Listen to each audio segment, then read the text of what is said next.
সিন্ধুককে তারা নিচে রাখলো, আবার মূর্তিটাকে ঠেলা দিয়া পেছন দিয়ে একটা বাঁশ দিয়ে দাঁড় করাইয়া দিল। সুবহানাল্লাহ। খোদার সিস্টেম দেখেন, নিজের হাতেই বানায়, নিজের হাতেই রং মাখে, নিজেই খায়, কয় দেবতা খাইছে। এরপরে যেই হাত দিয়া বানাইলো পেছনে পা ঠেলে জোরে লাথি দিয়ে ফেলে দিল। সে আবার রব হয় কেন? কথা বলেন ঠিক কিনা? রব তো তিনি, যিনি খাওয়ান খান না, যিনি কথা বলেন কথা বলান, যিনি অসুস্থ হন না আমি হলে সেবা দান করেন, যিনি পান করেন না আমার পিপাসা হলে তিনি পান করান, যার প্রয়োজন পড়ে না আমার প্রয়োজন হলে তিনি দেন, যার রাস্তার প্রয়োজন হয় না আমার রাস্তার প্রয়োজন হলে তিনি আমাকে রাস্তা দেখান, তাকে বানানোর প্রয়োজন পড়ে না তিনি আমাকে বানান। তিনি হচ্ছেন রব। যাকে নিজ হাতে বানাই নিজ হাতে মারি সে রব হয় না, রব হতে পারে না, রব হতে পারে না। এই হচ্ছে রবের ডেফিনেশন। এরপরে তারা সেই মূর্তিটাকে আবার খাড়া করায় দিয়েছে এবং সিন্ধুককে আবার নিচে ফেলে রাখছে। সারা দিন সারা রাত অতিক্রম হয়েছে। পরের দিন সকালবেলায় এসে দেখে আবার সেই দুর্ঘটনা। সুবহানাল্লাহ বলেন। সেই মূর্তি হলো নিচে, আর ওই মূর্তির মাথার উপরে আল্লাহ পাক সিন্ধুক উঠায় রাখছে। আল্লাহু আকবার। এইভাবে 2 দিন চলে গেল।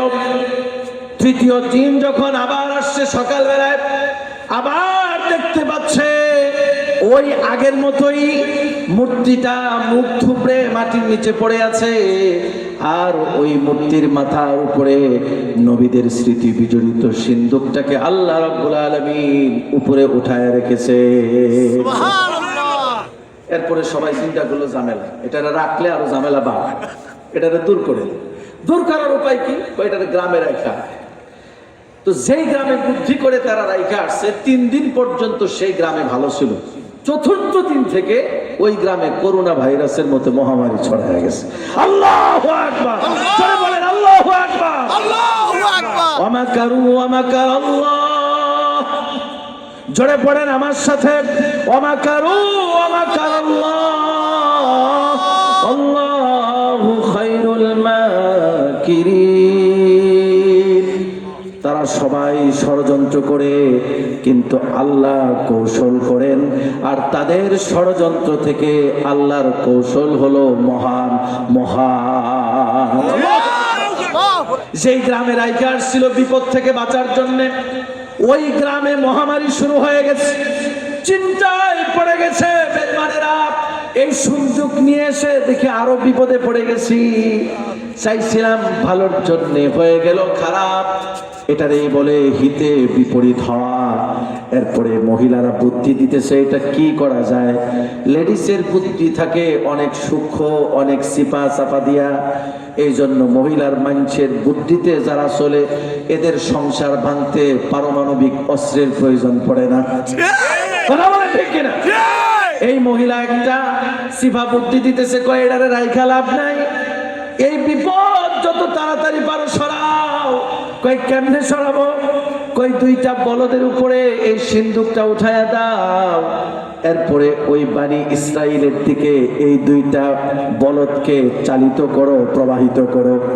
এটা নিয়ে যাইতে যাইতে পড়ে যাবে ওখানে। এরপরে বনি ইসরাইলের কাছেই সেইটা চলে যাবে। বিপদ তাদের কাছেই থাকবে। এই বিপদ আর আমরা পাবো না। আল্লাহু আকবার। আল্লাহ বলেন নিয়ে আসো, তোমরা পাঠাবা বিপদের জন্য, আর আমি আল্লাহ রাব্বুল আলামিন এটাকে তালুদের নেতৃত্বের যোগ্যতার প্রমাণ বানায় দিব। আল্লাহু আকবার। আল্লাহ পাক ফেরেশতা পাঠালেন। ফেরেশতাকে বললেন বলদ 2টাকে ভালো করে ধরবা, উল্টা পাল্টা যেন না করে। ওটারে বনি ইসরাইলে নিয়ে ঠেলবা। সুবহানাল্লাহ। তাহমিলুহুল মালাইকা তাহমিলুহুল মালাইকা ইন্না ফি যালিকা লাআয়াতাল লিল মুমিনিন। আল্লাহু আকবার। ফেরেশতারা ওই সিন্ধুককে বহন করলো, আসলে বলদে বহন করে নাই। সুবহানাল্লাহ সুবহানাল্লাহ। এটার একটা প্রমাণ দেখাই। এখান থেকে আরেকটু মিসগাইডেড হচ্ছে, রাগ করবেন না তো? না। আসলে কি বলদ নিচ্ছিল না ফেরেশতা নিচ্ছে? ফেরেশতা।